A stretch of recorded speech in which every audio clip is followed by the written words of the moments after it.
وبركاته نحمده ونستعينه ونستغفره ونؤمن به ونتوكل عليه ونعوذ بالله من شرور أنفسنا ومن سيئات أعمالنا من يهدي الله فلا مضل له ومن يضلله فلا هادي له ونشهد أن لا إله إلا الله وحده لا شريك له ونشهد أن سيدنا وحبيبنا ومولانا محمدا عبده ورسوله الذي أرسله بالحق بشيرا ونذيرا وداعيا إلى الله بإذنه وسراجا منيرا فقد قال الله تعالى في كلامه المجيد وفي الفرقانه الحميد أعوذ بالله من الشيطان الرجيم بسم الله الرحمن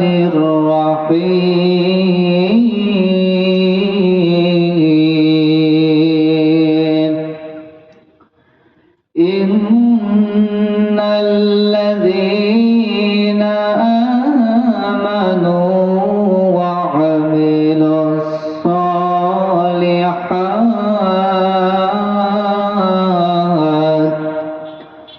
وعملوا الصالحات كانت لهم جنات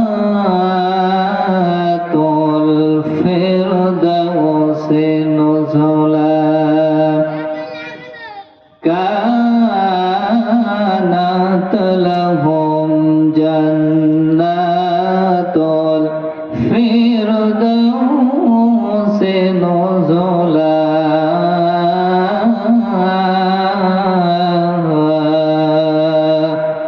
صدق الله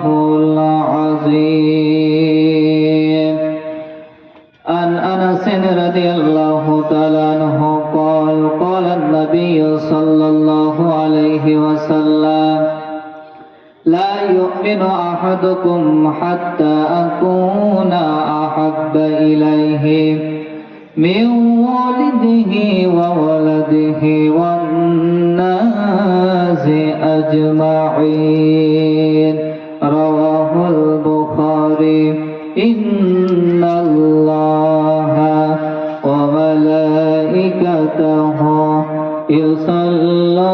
يصلون على النبي يا أيها الذين آمنوا صلوا عليه وسلموا تسليما اللهم صل على سيدنا مولانا محمد وعلى آل سيدنا مولانا محمد জীবনে যত প্রেম আছে কলিজায় রাসূলের তরে সবটুকু দিয়ে দেব তাই বিনিময়ে শাফায়াত যদি তার পাই মুছে যাবে জীবনের সকল ব্যথা ভাই আল্লাহুম্মা সাল্লি আলা সাইয়্যিদিনা মাওলানা মুহাম্মদ ওয়া আলা আলি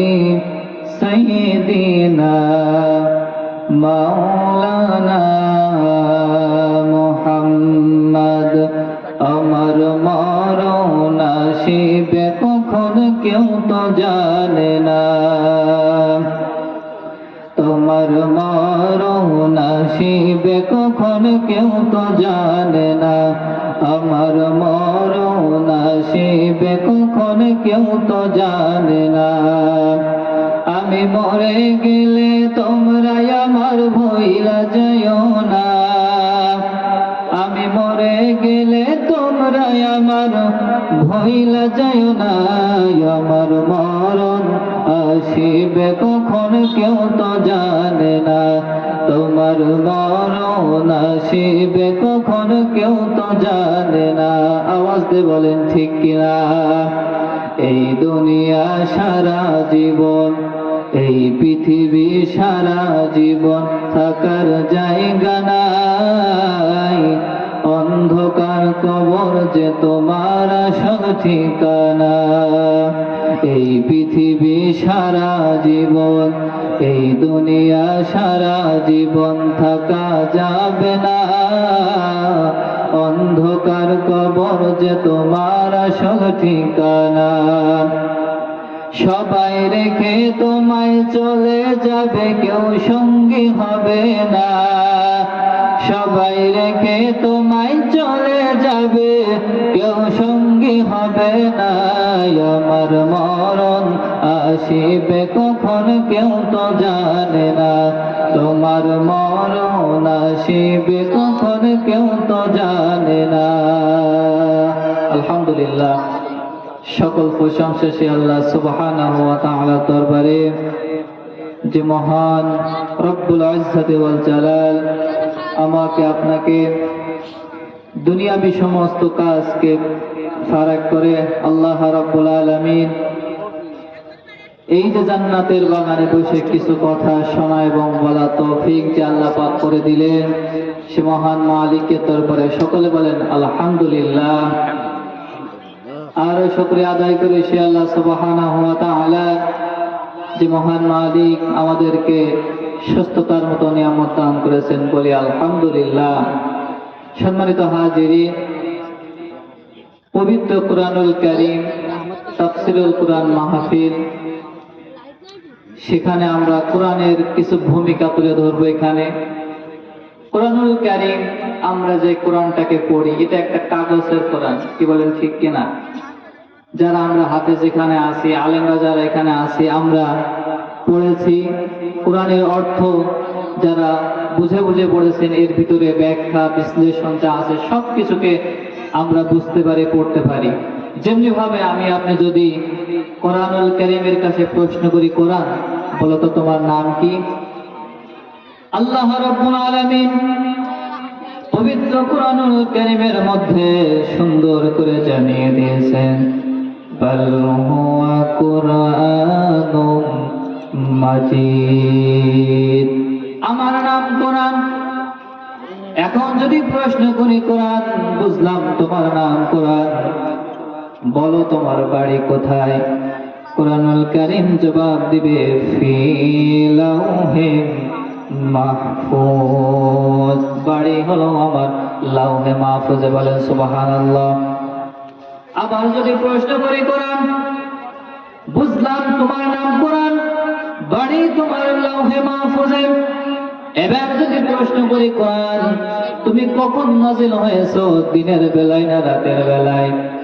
কুরআনুল কারীম জবাব দিবে, ইন্না আনজালনাহু ফি লাইলাতিল কদর, আমি লাইলাতুল কদরের রাতে নাযিল হয়েছি। বলেন সুবহানাল্লাহ।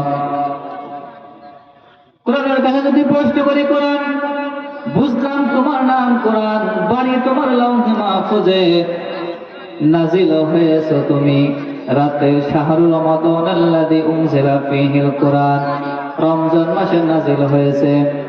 এবারে যদি প্রশ্ন করি, কোরআন তোমার পরিচয় সব কিছু আমরা জানতে পারলাম, এবার বলো তোমার দিয়ে যদি আমরা ব্যক্তি, পরিবার, সমাজ, রাষ্ট্র যদি পরিচালিত করি, তাহলে আমাদের কি কি লাভ হবে তুমি বলে দাও। কুরআনুল কারীম জবাব দিচ্ছে, ফামান তাবিআ হুদায়া ফালা খাউফুন আলাইহিম ওয়ালা হুম ইয়াহজানুন, আমার হককে দিয়ে যদি ব্যক্তি, পরিবার, সমাজ, রাষ্ট্র যদি পরিচালিত করো, তাহলে তোমাদের দুইটা লাভ হবে। একটা হলো তোমাদের এই দুনিয়ায় কোনো ভয় থাকবে না, জেলের ভয় থাকবে না, চুরি ডাকাতি হাহাজারি এরপরে চাঁদাবাজি যে অপকর্মগুলো আছে ভয় তোমাদের থাকবে না। আর আল্লাহ রাব্বুল আলামিন তোমাদেরকে বিনা বিচারে তোমাদেরকে আল্লাহ পাক জান্নাত নসিব করে দেবেন। বলেন সুবহানাল্লাহ। সম্মানিত হাজিরিন, আমি পবিত্র কোরআনুল কারীম সূরাতুল কাহাফ থেকে 107 নম্বর আয়াতে কারিমা তেলাওয়াত করেছি। আল্লাহ রাব্বুল আলামিন বলেন, ইন্নাল্লাযীনা আমানু ওয়া আমিলুস সলিহাতি কানাত লাহুম জান্নাতুল ফিরদাউসি নুজুলা। আল্লাহ রাব্বুল আলামিন বলেন, ইন্নাল্লাযীনা নিশ্চয় যারা আমানু ঈমান এনেছে, ওয়া আমিলুস সলিহাত আমলে সলিহ করেছে, কানাত লাহুম জান্নাতুল ফিরদাউসি নুজুলা তাদের ঠিকানা হবে জান্নাতুল ফিরদাউস। বলেন সুবহানাল্লাহ। আল্লাহ পাক এখানে বললেন নিশ্চয় যারা ঈমান এনেছে, ঈমানের শর্ত হলো যদি কোনো ব্যক্তি এই বিষয়গুলোর উপর ঈমান আনতে পারে। আল্লাহ রাব্বুল আলামিন বলেন, আমানতু বিল্লাহি ওয়া মালাইকাতিহি ওয়া কুতুবিহি ওয়া রুসুলিহি ওয়াল ইয়াউমিল আখির ওয়াল কদরি খায়রিহি ওয়া শাররিহি মিনাল্লাহি তাআলা ওয়াল বা'সি বা'দাল মাউত। আল্লাহ পাক বলে আমার উপর ঈমান আনতে হবে, আমার ফেরেশতাগণের উপর ঈমান আনতে হবে, আমার নবীগণের উপর ঈমান আনতে হবে, কিতাব সমূহের উপর ঈমান আনতে হবে, পুনরুত্থান তথা কিয়ামতের দিনের উপর ঈমান আনতে হবে। আল্লাহ রাব্বুল আলামিন বলেন যদি কোনো ব্যক্তি এই বিষয়গুলোর উপর ঈমান আনতে হবে, যদি কোনো ব্যক্তি এই বিষয়ের উপর ঈমান আনে, তার দ্বারা সে একজন প্রকৃত মুমিন হয়ে যাবে।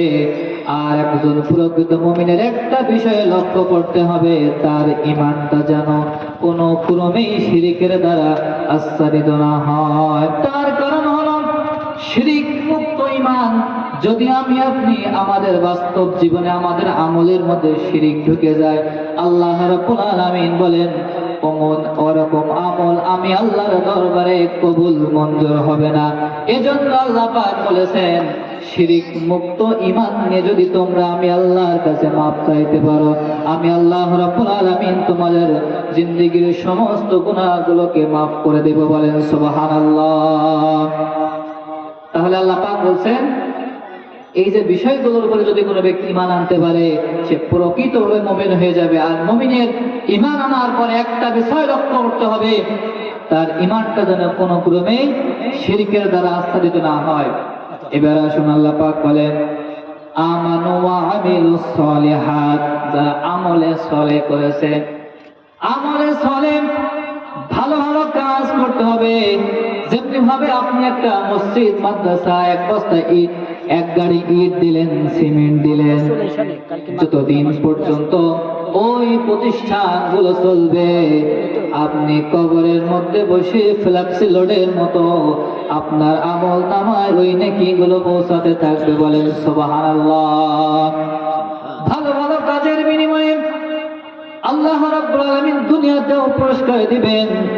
যদি আমি আপনি একটা নেক সন্তান রেখে যেতে পারি, তাহলে ওই নেক সন্তান যতদিন পর্যন্ত আমার আপনার জন্য রব্বির হামহুমা কামা রব্বায়ানি সগীরা বলে দোয়া করবে, ততদিন পর্যন্ত আপনি পিতামাতা কবরে বসে সওয়াব অটোমেটিক্যালি পেতে থাকবেন। এরপর আরেকটা কাজ হলো সদকায়ে জারিয়া যদি কোনো ব্যক্তি করে যেতে পারে, এই সদকায়ে জারিয়ার সওয়াব সেই ব্যক্তি কবরের মধ্যে অটোমেটিক্যাল কবরের মধ্যে সওয়াবগুলো পেতে থাকবে। সম্মানিত হাজিরিন, এই যে সদকায়ে জারিয়ার বিষয়টা বলছিলাম, সদকায়ে জারিয়ার পুরস্কার আপনি দুনিয়াতেও পাবেন, আপনি বড় বড় রোগ থেকে মুক্তি পাবেন। সদকা জারিয়া করলে কি লাভ হয়? হাদিসের মধ্যে পড়লাম, গ্রামের তিনটা বন্ধু এক জঙ্গলের রাস্তা দিয়ে হাঁটতে হাঁটতে যাইতেছেন। হঠাৎ করে আকাশে খণ্ড মেঘ জমা হলো। ওই মেঘ জমা হওয়া অবস্থায় বৃষ্টির হাত থেকে, বৃষ্টিতে ভেজার হাত থেকে রক্ষা পাওয়ার জন্য তিনটা বন্ধু এক গুহার মধ্যে আশ্রয় নিল। হাদিসটা সকলের কম বেশ জানা আছে, তারপরও আমি একটু বোঝানোর জন্য আপনাদেরকে বলতেছি। তিনটা বন্ধু যখন ওই গুহার মধ্যে আশ্রয় নিল, এমন এক পর্যায়ে লক্ষ্য করে গেল কিছুক্ষণের মধ্যে ওই গুহার মুখটা, একটা পাথর এসে গুহার মুখটা বন্ধ হয়ে গেল। তিনজন বন্ধু খুব চেষ্টা করলো পাথরটা সরানোর জন্য, কিন্তু কোনো ক্রমে পাথরটা সরল না। তাদের মাথায় একটা বুদ্ধি আসলো। একজন বন্ধু নারায়ণকে বলতেছে, আমার একটা কথা জানা আছে, যদি কোনো ব্যক্তি ভালো কাজের বিনিময়ে আল্লাহ রাব্বুল আলামিনের কাছে যদি ভালো ভালো কাজের বিনিময়ে যদি সেই ব্যক্তি ক্ষমা চায় বা সাহায্য প্রার্থনা করে, আল্লাহ পাক ওই বান্দাকে ওই বিপদ থেকে মুক্তি দান করে দেন। বলেন সুবহানাল্লাহ। প্রথম নম্বর বন্ধু বলেন, আমার একটা ভালো কাজ আছে, সেই কাজটা হলো আমি একদিন একজনের বাড়িতে কামলা দিয়েছিলাম। কামলা দেওয়ার পরে অনেক দিন, অনেক বছর কেটে গিয়েছিল। আমি ওই কামলার টাকা না নিয়ে, পারিশ্রমিক না নিয়ে আমি চলে গিয়েছিলাম। বহুদিন হয়ে গেল, আবার একই লোকের বাড়িতে আমি কামলা দেওয়ার জন্য চলে আসলাম। কামলা দিতে আসার পরে ওই লোকটা আমাকে ডাক দিয়ে বলতেছে, ভাই আপনি একদিন আমার বাড়িতে একদিন কামলা দিয়েছিলেন, জোন দিয়েছিলেন, বহুদিন আগের কথা, কিন্তু আপনি আমার কাছ থেকে কোনো পারিশ্রমিক না নিয়ে আপনি চলে গিয়েছিলেন। এই দেখেন আপনার আমি একদিনের পারিশ্রমিকের টাকা দিয়া আমি আজকে এই দুম্বা গুলো পুষেছি, আপনি এগুলো নিয়ে যান। ও আল্লাহ, আমি ওই পারিশ্রমিক ওই লোকটাকে বুঝে দিয়েছিলাম। এই বুঝে দেওয়া যদি তোমার কাছে ভালো কাজ মনে হয়, এই ভালো কাজের বিনিময়ে তুমি এই গুহার মুখ থেকে পাথরখানা সরিয়ে দাও। কিছুক্ষণ পরে লক্ষ্য করা গেল ওই গুহার মুখ থেকে পাথরটা আরেকটু সরে গেল। আপনারা খুশি হয়ে বলেন আল্লাহু আকবার। দ্বিতীয় নম্বর বন্ধু ডাকতে বলতেছে, আমার একটা ভালো কাজ আছে, সেই কাজটা হলো আমার বাড়িতে ছোট্ট দুইটা সন্তান ছিল। আমি প্রত্যেক দিন কাজে বেরিয়ে যেতাম, সকালবেলা কাজে চলে যাওয়ার পরে সন্ধ্যাবেলা বাড়িতে আসতাম। সন্ধ্যাবেলা বাড়িতে আসার পরে আমি আমার বৃদ্ধ পিতা মাতাকে আমার বকরির উলন থেকে দুধ দোহন করে আমি আমার বৃদ্ধ পিতা মাতাকে পান করাতাম। ওগো আল্লাহ, এই কাজটা যদি তোমার কাছে ভালো কাজ মনে হয়, এই ভালো কাজের বিনিময়ে তুমি গুহার মুখ থেকে পাথরখানা সরিয়ে দাও। কিছুক্ষণ পর লক্ষ্য করা গেল ওই গুহার মুখ থেকে পাথরখানা আরেকটু সরে গেল।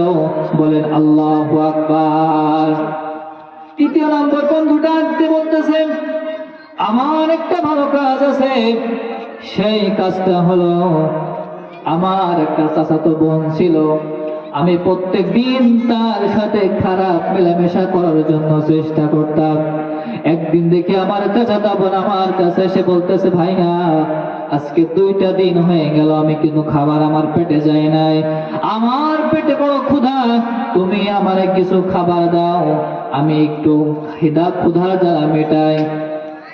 আমার চাচাতো বোন যখন আমার কাছে এই কথা বলতে লাগলো, আমি মনে মনে ভাবলাম আজকে সুযোগ একটা পেয়েছি, এই সুযোগে আমি ওর সঙ্গে খারাপ মেলামেশা করব। আমার বোনের কাছে আমি এই কুপ্রস্তাব দিলাম। প্রস্তাব দেওয়ার সঙ্গে সঙ্গে আমার বোন নিরুপায় হয়ে আমার শর্তে রাজি হয়ে গেল। আমি আমার বোনকে 300 টাকা দিলাম আর বললাম, আজকে রাত্রিতে আমি তোমার সঙ্গে খারাপ মেলামেশা করব। সম্মানিত হাজিরিন, ওই যুবক তার চাচাতো বোনকে যখন এই কথা বলল, লোকটা ডাকতে বলতেছে, আমি যখন গভীর রাত্রে আমার চাচাতো বোনের ঘরের মধ্যে প্রবেশ করলাম, আমার চাচাতো বোন আমাকে ডাক দিয়ে বলতেছে, ভাইয়া কেউ যেটা দেখে না সেটা দেখেন আল্লাহ, তুমি এখন আমার সঙ্গে খারাপ মেলামেশা করবা। তো লোকটি বলল যে যখন আমি আমার চাচাতো বোনের রুমের মধ্যে প্রবেশ করলাম, তখন আমার বোন আমাকে হাওমাও করে কেঁদে বলতেছে, ভাইয়া কেউ যেটা দেখে না সেটা দেখেন আল্লাহ, তুমি আমার সঙ্গে এখন খারাপ কাজে মেলামেশায় লিপ্ত হবা। কেউ দুনিয়ার কেউ না দেখলেও আমার আল্লাহ ঠিকই দেখছে। ওগো আল্লাহ, তোমার কাছে যদি কাজটা ভালো কাজ মনে হয়, এই ভালো কাজের বিনিময়ে তুমি এই গুহার মুখ থেকে পাথরখানা সরিয়ে দাও। কিছুক্ষণ পর লক্ষ্য করে গেল ওই গুহার মুখ থেকে পাথরটা পুরোপুরি ভাবে সরে গেল। বলেন আল্লাহু আকবার। এই হাদিসটা বলার কারণ হলো, আল্লাহ পাক বলেছেন সদকা জারিয়া হতে এমন একটা আমল, দুনিয়ার বুকে আপনি এর পুরস্কার পাবেন। আল্লাহ পাক আপনাকে বড় বড় বিপদ থেকে মুক্তি দান করবেন। আবার কঠিন কিয়ামতের ময়দানে যখন আমি আপনি কবরবাসী হয়ে যাব, তখন এর সওয়াবগুলো আল্লাহ পাক অটোমেটিক্যাল ফ্ল্যাক্সি লোডের মতো আমার আপনার আমল নামায় লিখিত করে দেবেন। বলেন সুবহানাল্লাহ। সম্মানিত হাজিরিন, আল্লাহ রাব্বুল আলামিন পবিত্র কুরআনুল কারীমে এই যে সূরা কাহফের 107 নম্বর আয়াতে যে আয়াতটা যে বিষয় আলোচনা করছি, আল্লাহ পাক এখানে বলেছেন ইন্নাল্লাযীনা আমানু, যারা ঈমান এনেছে, ওয়া আমিলুস সালিহাত, আমলে সালেহ করেছে, কানাত লাহুম জান্নাতুল ফিরদাউসি নুজুলা, আল্লাহ পাক বলেন তাদের ঠিকানা হবে জান্নাতুল ফিরদাউস। আর এই সমস্ত বান্দা বান্দীদেরকে যারা সদকা জারিয়া করবেন, আল্লাহ পাক তাদের ঠিকানা রেখে দিয়েছেন জান্নাতুল ফিরদাউসে। এমন এক জান্নাত আল্লাহ পাক বলেন ইন্নাল্লাযীনা আমানু ওয়া আমিলুস সালিহাতি কানাত লাহুম জান্নাতুল ফিরদাউসি নুজুলা। এমন এক জান্নাত আমি রেখে দিয়েছি, যে জান্নাতের তল দিয়ে নহর সমূহ বইতে থাকবে, মধুর ঝর্ণা বইতে থাকবে, এরপরে দুধের নহর বইতে থাকবে। এরকম একটা জান্নাতের মধ্যে আল্লাহ রাব্বুল আলামিন আমাকে আপনাকে যেন প্রবেশ করিয়ে দেন। বলেন আল্লাহুম্মা আমিন।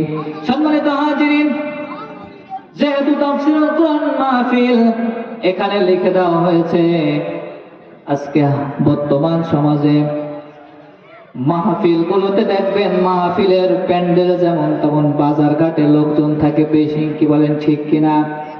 মানুষের মধ্যে কোনো আজকে আল্লাহর ভয় বলে কিছু খুঁজে পাওয়া যায় না। বাজার ঘাটকে তারা আপন মনে করে। মাহফিল গুলোকে যদি মাগরিবের নামাজ থেকে শুরু করে যতগুলো ব্যক্তি নামাজ আদায় করেছিলেন, যদি অর্ধেক মানুষ যদি এই সামনের কাতারে বসে যেত, আমার মনে হয় মাহফিলের কিছু হকটা আদায় হতো। ওয়াজ হচ্ছে কিন্তু মানুষ বাজারে ঘুরে বেড়াচ্ছে। আজকের দিনেও আমরা এই কাজটাকে, এই আমাদের কাজটাকে একটু বিরত রাখতে পারলাম না। আমাদের মনে কোরআনের কোনো ভয় নাই, কোরআনের কোনো চিন্তা চেতনা আমাদের মনের মধ্যে নেই। অথচ আল্লাহ পাক এই সমস্ত বান্দা বান্দীদেরকে যারা কোরআন বুঝে আবার না বোঝার ভান করে, এই সমস্ত মানুষদেরকে আল্লাহ পাক ডাক দিয়ে বলেন ওমান আ'রাদা আন যিকরি ফাইন্না লাহু মাঈশাতা দানকা ওয়া নাহশুরুহু ইয়াওমাল কিয়ামাতি আ'মা। কোন জিনিস তোমাকে ধোঁকায় ফেললো, যা আমার আইন তোমাদের ভালো লাগে না, আমার কোরআনের কথা তোমাদের পছন্দ হয় না। আল্লাহ রাব্বুল আলামিন বলেন, যে সমস্ত বান্দাদের কোরআনুল কারীমের কথা ভালো লাগবে না, পছন্দ হয় না, ওই সমস্ত বান্দা বান্দীকে আমি আল্লাহ পাক কঠিন কিয়ামতের ময়দানে অন্ধ বানিয়ে তুলব। বলেন নাউজুবিল্লাহ। আর এই অন্ধ ব্যক্তি আল্লাহ রাব্বুল আলামিনকে ডাক দিয়ে বলবেন قال كذلك أتتك آياتنا فنسيت نسيتها وكذلك اليوم تنسى কোন জিনিস তোমাকে ধোঁকায় ফেললো? এরপরে আল্লাহ পাক ডাক দিয়ে বলতেছে, যারা এই কুরআনুল কারীমকে তাদের চোখ থাকতে কোরআন দেখে কোরআন অনুযায়ী আমল করে নাই, আল্লাহ পাক ওই সমস্ত বান্দাবাদীদেরকে ডাক দিয়ে বলতেছে, তোমরা আমার কোরআন শোনো নাই, আমার আলেমদের কাছ থেকে যে তোমরা সঠিক জ্ঞানটা নিবা সেটা নাও নাই, এজন্য আমি আল্লাহ পাক তোমাদের কাছে অন্ধ বানিয়ে তুলেছি। এই কঠিন কিয়ামতের এই আযাবের মধ্যে তোমরা থাকবে, তোমাদের ঠিকানা হলো জাহান্নামের মধ্যে। আওয়াজ দিয়ে বলেন নাউজুবিল্লাহ। সম্মানিত হাজিরিন, যারা এখনো বাজার ঘাটে বসে আছেন, আল্লাহ পাক এই হতভাগা মানুষদের প্রতি আফসোস করে বলতেছেন, বান্দা তোমাদের কি এমন হয়েছে? মা গররাকা বিরাব্বিকাল কারীম, কোন জিনিস তোমাদেরকে ধোঁকায় ফেললো যা আমার আইন তোমাদের পছন্দ হয় না? দেখায় ছোট্ট পিপিলিকা থেকে শুরু করে নিয়ে বিশাল বড় হাতি গন্ডার পর্যন্ত সমস্ত মাখলুকাত গুলো আমার আইন মানে। জলের মধ্যে ছোট্ট পুঁটি মাছ থেকে শুরু করে নিয়ে বিশাল হাঙর পর্যন্ত, তিমি মাছ পর্যন্ত আমার আইন কানুন মেনে তারা চলাফেরা করে। কিন্তু তোমাদের কি এমন হয়েছে তোমরা আমার আইন কানুন মানো না? আল্লাহ পাক বলেন, যদি তোমাদের আমার আইন তোমাদের পছন্দ না হয়, আমার আইন তোমরা যদি মানতে অস্বীকার করো, তাহলে একটা কাজ করো, তোমরা আকাশের নিচ থেকে জমিনের উপর থেকে অন্য কোথাও বেরিয়ে যাও। আল্লাহ পাক কি বলছেন? রাগ করে বলছেন যে তোমরা যদি আমার আইন তোমাদের পছন্দ না হয়, এই জমিনের উপর থেকে আসমানের নিচ থেকে অন্য কোথাও বেরিয়ে যাও। আসলে আমাদের কি যাওয়ার কোনো রাস্তা আছে? কোনো লাইন নেই। যেখানে আপনি যাবেন ঠিকই আপনাকে এই জমিনের মধ্যেই থাকা লাগবে। সম্মানিত হাজিরিন, আল্লাহ পাক এই সমস্ত হতভাগা মানুষদেরকে আফসোস করে বললেন যে তোমাদের কি এমন হয়েছে? আমার কুরআনুল কারীম, আমার আলেমরা তোমাদের মাঝে প্রতিনিয়ত জুম্মার বয়ান দিচ্ছেন, তাফসীরুল কোরআন মাহফিল হচ্ছে, যত কোরআনের মাহফিল বেড়ে যাচ্ছে আমার দেখাচ্ছে কি মনে হচ্ছে তত আরো মহিলারা বেপর্দা বেহায়াপনার মধ্যে জড়িয়ে পড়ছে। কি বলেন, ঠিক কিনা? আমার পূর্বে যিনি আলোচনা করলেন হাফেজ আবু জাহিদ ভাই, উনি বলছিলেন যে ফেসবুকে টিকটকে মহিলাদের উলঙ্গপনা বেহায়াপনায় সব ভরে গিয়েছে। সম্মানিত হাজিরিন, আল্লাহ রাব্বুল আলামিন আমাদের এই উলঙ্গ বেহায়াপনা থেকে যেন আমাদেরকে হেফাজত করুক। এবং আমি একটা আয়াতে কারিমা তেলাওয়াত করেছি সূরা কাহাফ থেকে 107 নম্বর আয়াতে কারিমা। আল্লাহ রাব্বুল আলামিন এই সূরা কাহাফের 107 নম্বর আয়াতে কারিমার মধ্যে বলছেন, নিশ্চয় যারা ঈমান এনেছে, আমানু ওয়া আমিলুস সলিহাত, ঈমান এনেছে, আমলে সালেহ করেছে, কানাত লাহুম জান্নাতুল ফিরদাউসে নুজুলা, আল্লাহ পাক বলেছেন তাদের ঠিকানা হলো জান্নাতুল ফিরদাউসে। আপনারা সকলে চিৎকার দেবেন আল্লাহু আকবার। ভালো থেকো বন্ধু যদি বেঁচে থাকি, আবার চারিদিকে মৃত্যুর হাহাকার শুনি, কন্দন হৃদয়ে আমার, মনটাকে ধুয়ে মুছে সাফ করে না, মনটাকে ধুয়ে মুছে সাফ করে না, বেলা বুঝে হয়েছে যাবার, দেখা হবে আবার। ভালো থাকেন সবাই যদি বেঁচে থাকি, দেখা হবে আবার। চারিদিকে মৃত্যুর হাহাকার শুনি, কন্দন হৃদয়ে আমার, মনটাকে ধুয়ে মুছে সাফ করে না, মনটাকে ধুয়ে মুছে সাফ করে না, বেলা বুঝে হয়েছে যাবার, দেখা হবে আবার।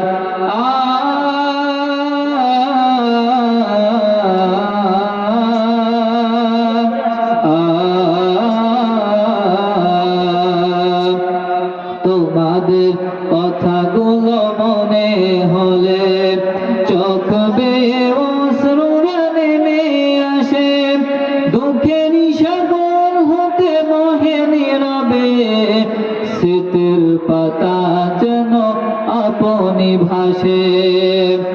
তোমাদের কথাগুলো মনে হলে চোখ বেয়ে অশ্রুরা নেমে আসে, দুঃখের সাগর হতে বহে নীরবে, স্মৃতির পাতা যেন আপনি ভাসে।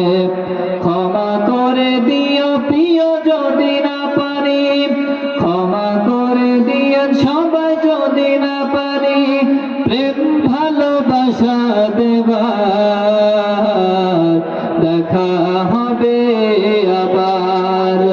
ভালো থাকেন সবাই যদি বেঁচে থাকি, দেখা হবে আবার।